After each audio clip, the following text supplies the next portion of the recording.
Hello दोस्तों, मैं हूं किशुन। आपका स्वागत है आज़ादी अमृत महोत्सव की सांत्विक किस्सा में। तो चलिए आज हम सुनते हैं नीलांबर और पीतांबर की पूरी कहानी।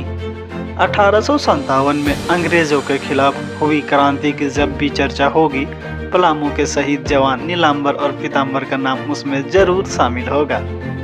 राजधानी रांची से करीब 250 किलोमीटर और पलामू प्रमंडलीय मुख्यालय से 90 किलोमीटर दूर स्थित है चेमो सानिया गांव। इस गांव के रहने वाले थे शहीद नीलांबर और पीतांबर। 1857 के क्रांति में इन दोनों भाइयों के योगदान का अंदाजा इस बात से लगाया जा सकता है कि पलामू में यह मशाल 1859 तक चलती रही। दोनों भाइयों ने गुरिल्ला तकनीक से अंग्रेजों को पानी पिला दिया था। नीलांबर पीतांबर के पिता चेमो सिंह खरवार ने चेमो और सानिया गांव के बसाया था और वे यहाँ के जागीरदार थे। पिता की मौत के बाद नीलांबर ने ही छोटे भाई पीतांबर को पाला था। 1857 के सैन्य विद्रोह के दौरान पीतांबर रांची में थे। वहां से लौटने के बाद दोनों भाइयों ने अंग्रेजों के खिलाफ जंग की योजना तैयार की। उस दौरान दोनों भाइयों ने भोक्ता, खरवार, चेरो और आसपास के कुछ जागीरदारों के साथ मिलकर गुरिल्ला लड़ाई शुरू की। दोनों भाइयों के नेतृत्व में सैकड़ों लोगों ने 27 नवंबर 1857 को रजहारा स्टेशन पर हमला किया। यहाँ से अंग्रेज कोयला की ढुलाई करते थे। इससे अंग्रेज बौखला गए।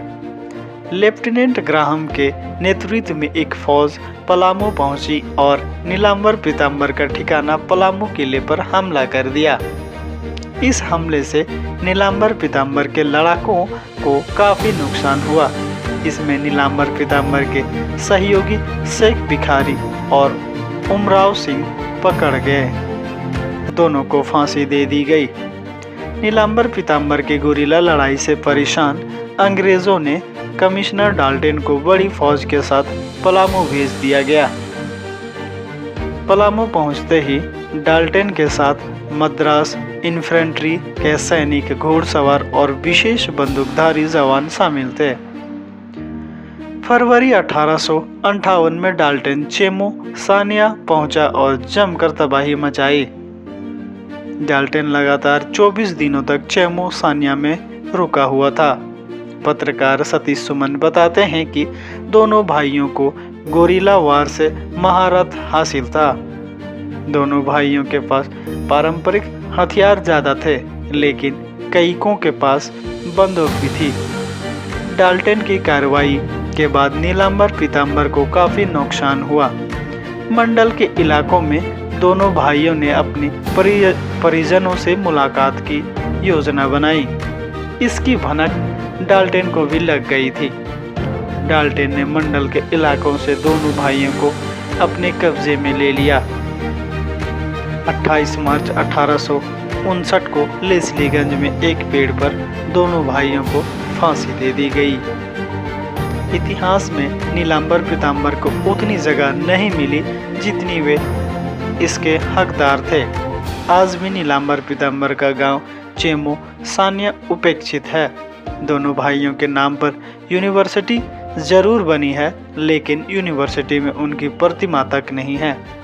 पत्रकार सतीश सुमन बताते हैं कि एक छोटा सा स्मारक बनाया गया है जो काफी उपेक्षित है। इस दिशा में पहल करने की जरूरत है ताकि शहीदों को सम्मान मिले।